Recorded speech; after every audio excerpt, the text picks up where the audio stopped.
আমি এই মুহূৰ্তলৈকে 1,20,840টা নিযুক্তি দিবলৈ আমি সক্ষম হৈছো।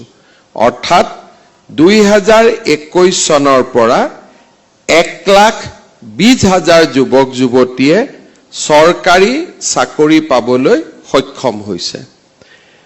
অহা 10 অক্টোবৰ তাৰিখে আমি ৰাজ্যত একেলগে আৰু প্ৰায় 40,000 যুৱক যুৱতীক নিযুক্তি দিম।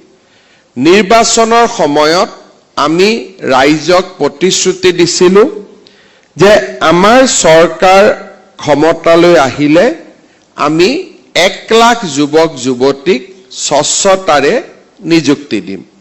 কিন্তু সময় আৰু পৰিৱেশৰ লগত খাপ খুৱাই আমি 1,00,000ৰ নিযুক্তিৰ দেওনা পাৰ হৈ গৈ আমি প্ৰায় 1,60,000 নিযুক্তি সম্পন্ন কৰিবলৈ আমি সক্ষম হ'ম।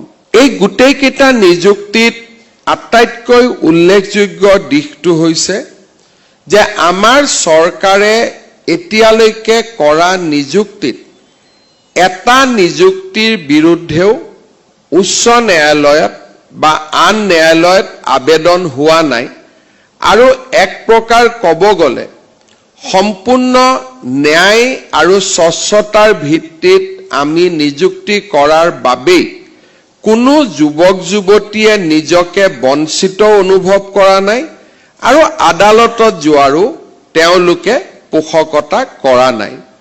অৰ্থাৎ চাকৰি পোৱাজনেও স্বচ্ছতাৰ ওপৰত আস্থা ৰাখিছে আৰু চাকৰি নোপোৱাজনেও চৰকাৰৰ ওপৰত বিশ্বাস ৰাখিছে যে যিগৰাকীয়ে চাকৰি পাইছে মোতকৈ তেওঁলোক